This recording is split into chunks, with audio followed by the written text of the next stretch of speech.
Hey everybody, I'm I'm out of my hometown, Savannah, and near my ancestral home in Atlanta, Georgia. And I wanted to record some thoughts. I'm a little conflicted about this. I think I'm going to probably, well, I'll see when I release this. It's Christmas Eve, and I think thoughts should be about the holiday, about family, about faith. So I don't want to, take away from that. But I also have some things I wanted to talk about that I think are not unrelated to faith. And of course, what is much, what's a very difficult thing for us to ignore these days is our sense of things falling apart. Things fall apart, the center cannot hold. Seems much more true today than ever before in my lifetime. And, I've lived a pretty long time. So, a big part of, what mediates our conception of reality is the media, hence their name, the media. They mediate. We see things through the lens that they put on display, and unfortunately, quite often, the lens is a distorted lens, and that's why I'm in favor of mostly shutting out the media, especially in what's sure to be a shit show year coming, 2024. I hope I'm wrong, but I'm guessing that this is going to be a shit show year to end all shit show years. But maybe it'll fizzle out. Maybe it won't be as bad as I think. I don't know. One can hope, one can pray. I saw the preview for the movie, this movie called Civil War, that's coming out, I think, in the next few months. It's got a lot of, recognizable movie stars. It's got a lot of money behind it. It was obviously made on a fairly high budget, and this is coming right off the heels of the Netflix release, Leave the World Behind. Of course, the Obama sponsored PSYOP, which I talked about in a prior video on my channel. You can go back and watch it if you haven't watched it yet. I just think it's a hell of a 1-2 punch. These two movies coming one right after the other, both obviously made by the entertainment industry on some high level, right? Because, like I said, all I have to go by from Civil War is the preview, which I'll link to below. But what I see seems to be, the result of a lot of money spent, and again, a lot of recognizable actors and actresses within the entertainment industry. So I can't comment on Civil War as a movie, quality-wise, or even really any kind of analysis of what the movie is saying about. What I can say is obvious is that it's depicting a civil war. It's depicting a situation in the near future where several states secede, and there's a civil war that follows. It looks like they're kind of trying to muddy the waters a little bit, or they're trying to not make it be like so obviously red state versus blue state, because they have Texas and California seceding together, which is that's not something you would expect to see happen. For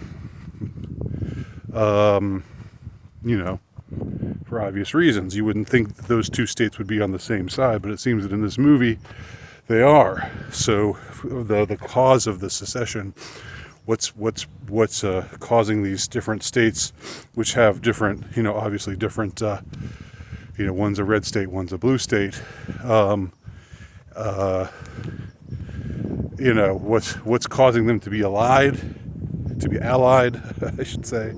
You know, it's a good question. And the preview, as you will see, doesn't really bring in any kind of politics or any kind of like obvious red state, blue state, any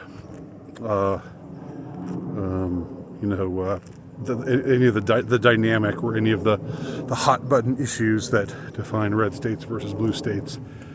So it's seeming that maybe with this movie they're trying to kind of, I don't know, they're trying to make the issue a little more, how shall I say it? Like they're trying to get the audience. I mean, again, this is just my guess from the way the preview looks. They're trying to get the audience to think about the notion of a civil war and watch a civil war play out in the United States. You know, we see cities on fire and, you know, monuments being attacked and things like that seem to show, you know, the end of America, which is similar to what Leave the World Behind showed. But it seemed that Leave the World Behind was a bit more on the nose, as the expression goes today.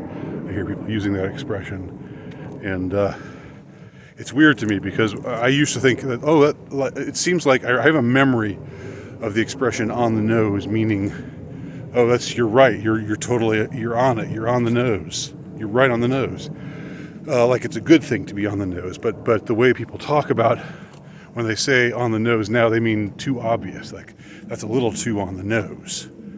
But that's people have been using that expression recently, but I don't remember like 10 years ago people using the expression on the nose in that way. That's just a little tangent. I know most of y'all probably don't care, but it's one of those things that I mean, when you see the language change or seemingly change to your perception anyway, you notice it, and maybe it's important, or maybe it's interesting to at least to talk about it, to point it out.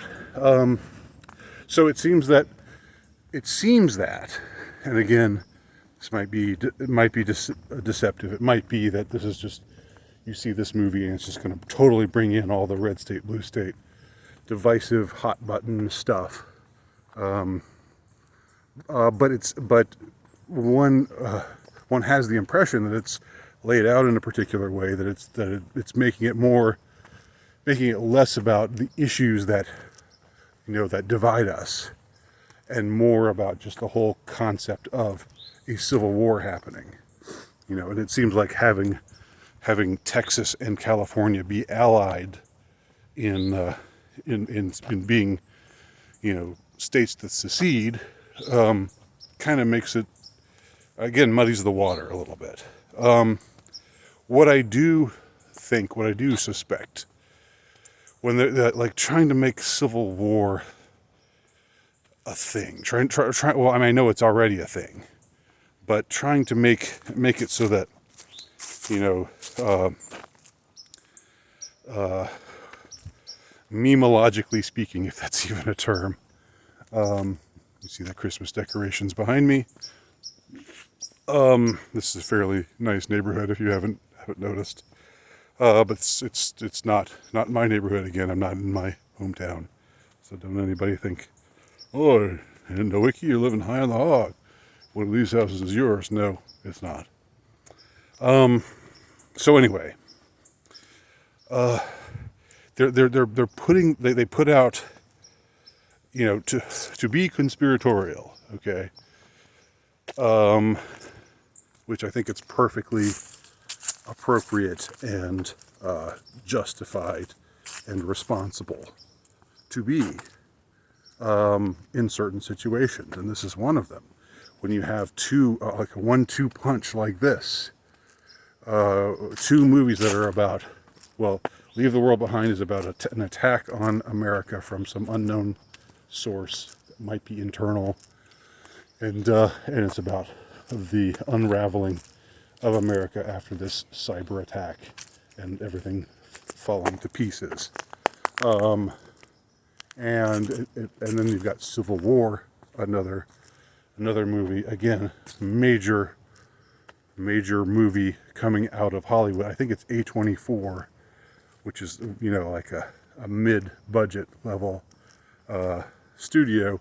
But you look at this movie and it looks like it's looking like this is something, again, that it wasn't just some low budget affair.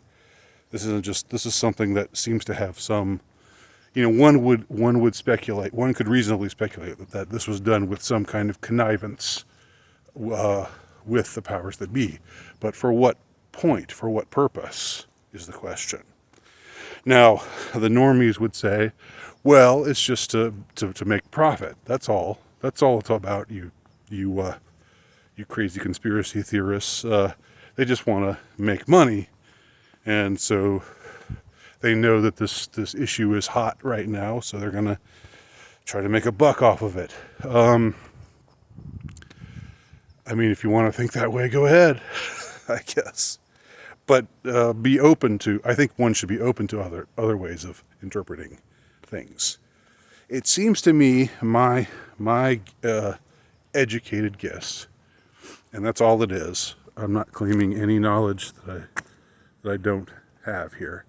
But my humble educated guess is that they want us fearful. They know that this has become a sore spot. They know that Americans are thinking, my God, are we falling apart? It's kind of strange to be walking through this really nice neighborhood with Christmas decorations up and talking that way. But nevertheless, it's where you would think there's nothing but tranquility and prosperity that surrounds me now. But I mean, come on, unless you're living, unless you're just totally living in isolation, you just don't know the psychic landscape of things.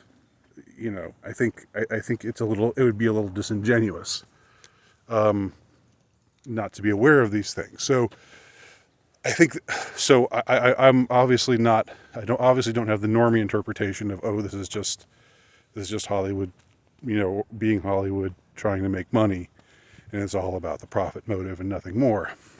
But I also would say that a lot of people who are more prone to conspiracy theorizing and whatnot, they're going to go the opposite direction. They're going to say they've got something planned. They're going to they're going to do something, and this is their advance warning of what they're up to, because. And I believe, and I think there's truth to this, that they have to tell you what they're really up to, in order to, because they think it absolves them from, karmically, speaking in a karmic sense. If they let us know that these things, this is the example I've given a couple times already. I'll just quickly state it one more time, but. You look into 9/11, and if you look into it just a little bit closely, you see that things don't make sense, things don't add up. And it seems like these people could have made 9/11 happen in a way that was airtight, in a way that left, where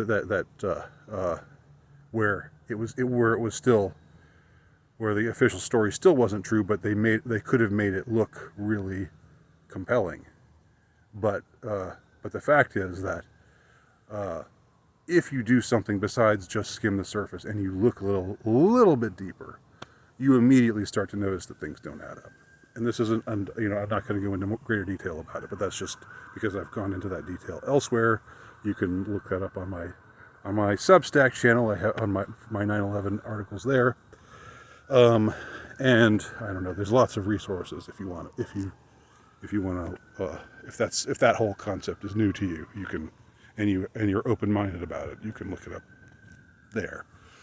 But that's just that's like the whole idea that of karmic absolving through making it plain It's sometimes called revelation of the method.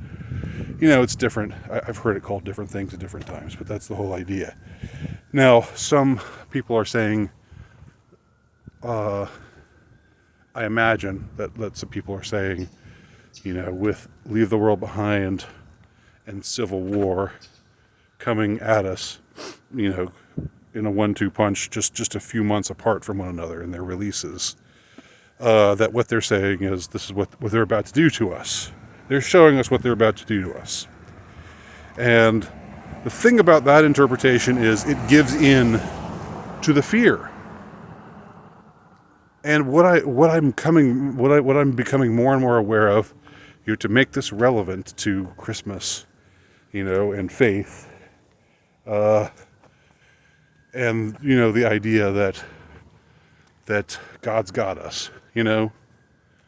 I mean, whether you believe that or not, whether you have faith or not, I think it's an important thing. I think it will eventually become an important thing for you to